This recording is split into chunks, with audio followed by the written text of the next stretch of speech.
The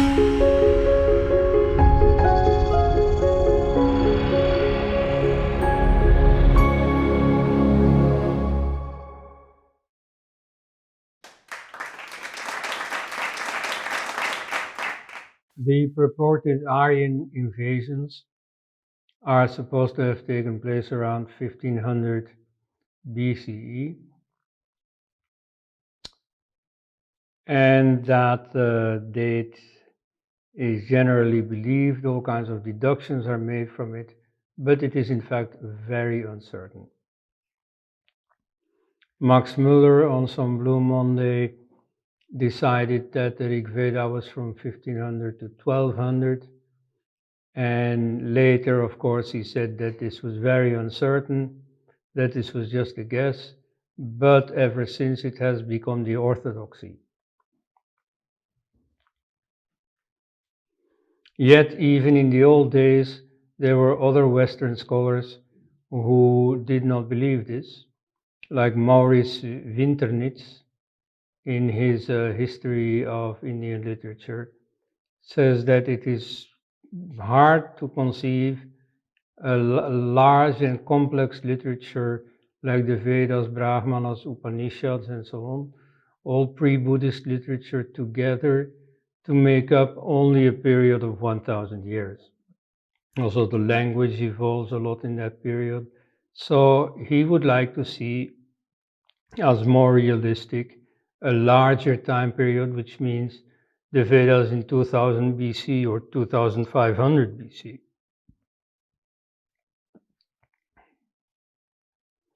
We have other dates that make this difficult, like Alexander Cunningham estimated the date of the Buddha to be like 600-700 years earlier than is accepted today, like 1200 BC, something close to the Chinese dating of the Buddha. At least there's several Chinese datings also. Anyway, this is a very complicated subject. I only mean to say at this point that perfectly honest Western scholars had their reason to think that ancient Indian chronology was such that an Aryan invasion in 1500 BC is ruled out. Now, there are several new developments that corroborate this. For example, the find of a chariot in Sanauli, which is in the eastern part of the Harappan civilization, not at all in the northwest. And it is dated to about 2000 or even 2200 BC. So much before the Aryans are supposed to have brought chariots in. So again, you see there are accumulating proofs that this Aryan invasion scenario is impossible, or at the very least has to be brought forward, or brought backward rather, to a much earlier date. Now, one of these proofs was already long known. More than 100 years ago, the British Orientalists Keith and MacDonald wrote a book called Vedic Index, which is a very well-known book. Most students of Indology have been through it. And it contains a reference to the Kaushitaki Brahmana, an auxiliary text to the Rig Veda, which says that the star Magha, which is Regulus, fell on or near the solstice axis.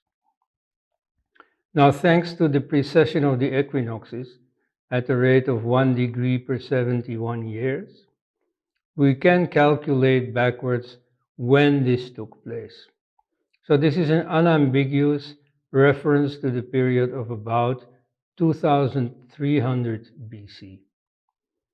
And the Kaushitaki Brahmana is not at all even the oldest Sanskrit text. It is auxiliary to the Rig Veda, which must have been more or less complete by then. At any rate, it had started much before the Kaushitaki Brahmana had. So we are talking about a Rig Veda of at least 2500 BC, maybe 3000 BC. Now the strange thing is that even though in this case the dating is a very easy affair, that Keith and MacDonald, while looking at this very text, did not see its implications. On the contrary, they say, oh yeah, but you see, this may be vague, this may be imprecise. Let's say 500 BC. Now, you see, this 500 BC would be very convenient if you accept a date like 1200 BC for the Rig Veda. But that's the only virtue it has, because the drawback it has is that it is flatly in contradiction with what the text itself says.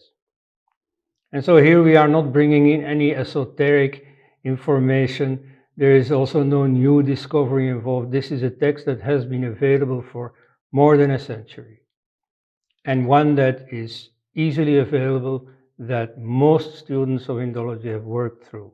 And yet somehow nobody seems to have remarked upon this anomaly and said, but hey, you know, this book clearly gives a chronology that is incompatible with the Aryan invasion theory. And yes, it is. It is unambiguously so. As for other datings in the Rig Veda or allied literature, they are few and far between, I have to admit. However, they are totally consistent. What you don't get is that some fanciful writer of the Upanishads or some ancient literature just guessed, you see, just made a wild guess, so that in effect an earlier book is dated later than a book that we know to be later. You know, such confusion never happens.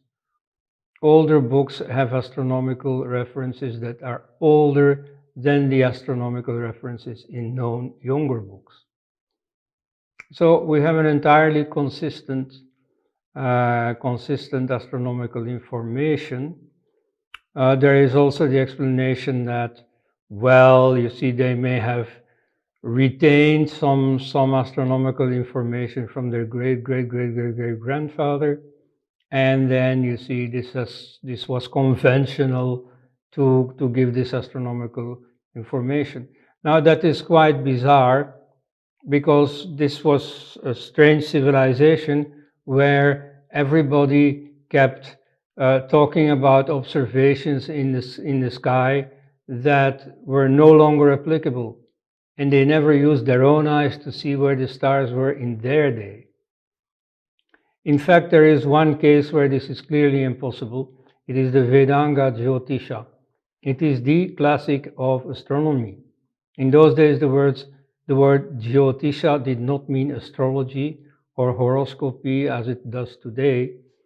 The book is clearly about astronomy, and particularly about observational astronomy. So it is really about teaching the readers where to look when you have to perform some certain ceremony, some ritual. So it is a book with a practical intention behind it, and it definitely describes stellar positions that you can see with your own eyes. Now that book, in two separate independent instances, dates itself to about 1350 BC. That book is a Vedanga, that is to say a member of the Vedas, a book that was written about some more worldly subject, in this case observational astronomy, mainly after the Vedic corpus was complete. So 1350 means that the Vedas were written at least some centuries earlier, definitely before the supposed Aryan invasion.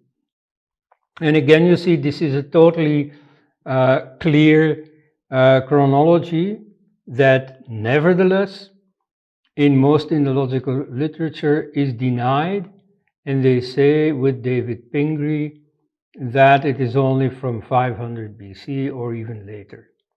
when the text itself is very clear. It is from the 14th century BC.